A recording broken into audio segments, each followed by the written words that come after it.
Imagine this. A boy so small that guards had to stack books on the electric chair just to fit him in. 14 years old. Convicted in less than 3 hours. Executed before his parents even had a chance to hug him goodbye. This isn't a horror movie. It's American history. His name was George Stinney Jr., and his death remains one of the most chilling miscarriages of justice ever recorded. George was born in 1929 in Alcolu, South Carolina, a segregated mill town where black and white families lived in two different worlds. His father worked at the local lumber mill. His mother took care of the home. George was small for his age, thin, shy, and barely 90 pounds.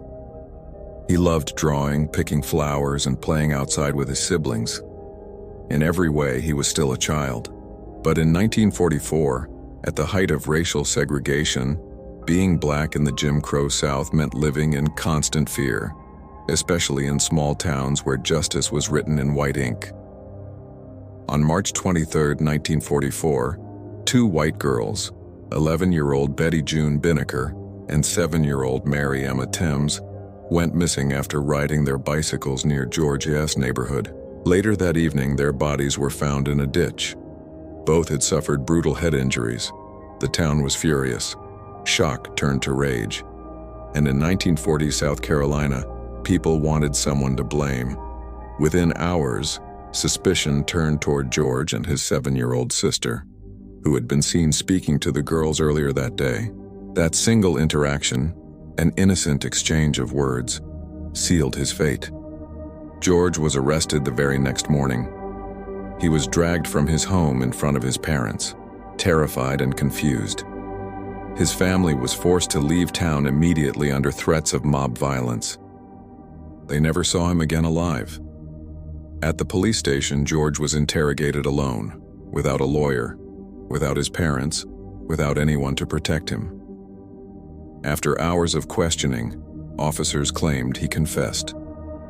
But there was no written record, no signed statement, only the word of the deputies. Was there really a confession? Or was it forced out of a scared 14-year-old boy who didn't even understand the weight of their questions?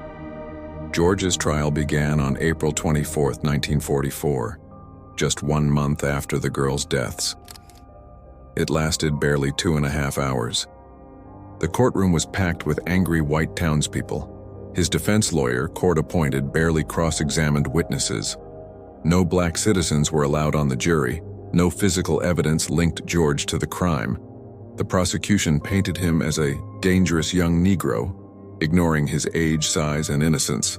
The all-white jury deliberated for just 10 minutes before declaring him guilty. That same day, George Stinney Jr. was sentenced to death by the electric chair. On June 16, 1944, less than 3 months after his arrest, George was taken to the execution chamber at the South Carolina State Penitentiary. He wore a Bible strapped under his arm as he entered. Witnesses said he looked too small for the chair. Guards had to stack a Bible and a book under him so the electrodes would reach his head. When the switch was pulled, 2,400 volts surged through his body. The force knocked the oversized mask from his face, revealing his wide-open eyes, and tears rolling down his cheeks.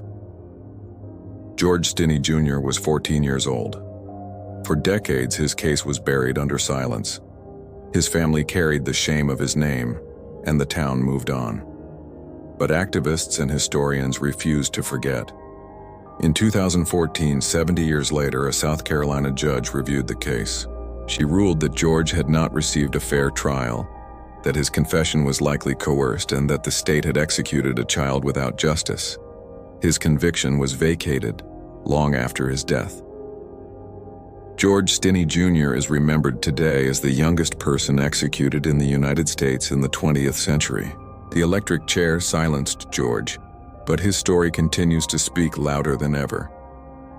His story forces us to ask, should the death penalty exist at all, especially for children? How many other innocent lives were taken in silence? And how do we heal wounds carved so deeply into history?